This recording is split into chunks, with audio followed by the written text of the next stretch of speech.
منقبت سنیے کہ شب چاک کے گریبان سحر گریہ کناں ہے، مخلوق خدا مائل فریاد و فغاں ہے، ماں بین زمین و آسماں محشر کا سماں ہے، 19ویں رمضان کا یہ حال بیاں ہے، فارغ جو تہجد سے ہوئے فاتح خیبر، اور صحن میں آئے جو ہی حجرے سے نکل کر، بس قصد کیا ہی تھا ابھی جانے کا باہر، ہوتا کہ ادا فجر کا وہ فرض مقرر، مرغابیوں نے گھیر لیا حق کے ولی کو، دروازے پہ جانے نہیں دیتی تھی علی کو، پہنچے جو ہی مسجد میں علی دیکھا یہ منظر، اوندھا پڑا سوتا ہے لہیں ایک زمیں پر، جب اس کے قریب آئے تو گویا ہوئے حیدر، اٹھ پیروے ابلیس شکی اور ستم گر، معلوم ہے سب کس لیے تو آیا ہے کوفہ، کس کام کے کرنے کا یہاں پر ہے ارادہ، یہ کہہ کے اذاں دینے لگے، یہ کہہ کے اذاں دینے لگے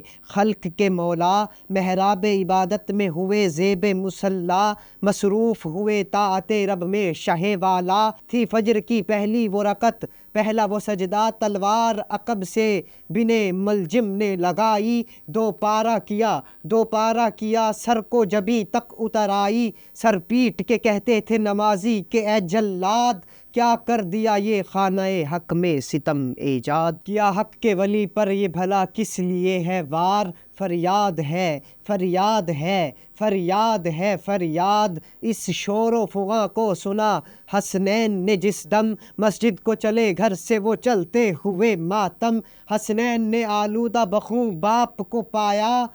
وہ بین کیے جس سے کہ منہ کو جگر آیا، پھر ایک چٹائی پہ غرض ان کو لٹایا، غمخواروں نے زخمی شہ صفدر کو اٹھایا، داخل ہوئے جب گھر میں پسر باپ کو لے کر، وہاں نالہ و شیون سے بپا ہو گیا محشر، تھامے ہوئی تھی بیٹی کوئی پاؤں کوئی سر، آہستہ سے حجرے میں لٹایا انہیں جا کر، تھا ورد زباں واہ علیجا آہو بکا میں، آواز یہی گونجتی تھی ارض و سما میں، دیکھی سرے حیدر کی جو جراح نے حالت، سینے کو لگا پیٹنے طاری ہوئی رکت، ہوش آیا تو کہنے لگا ہے زہر کی شدت، نزدیک ہے اب نفس پیمبر کی شہادت، آلودہ تھی تلوار زہر میں جو لگائی، آلودہ تھی تلوار زہر میں جو لگائی، سب جسم میں پھیلا ہے اثر حق کی دہائی، اور آخری شعر یہ سنتے ہی حیدر پہ جو رکت ہوئی طاری،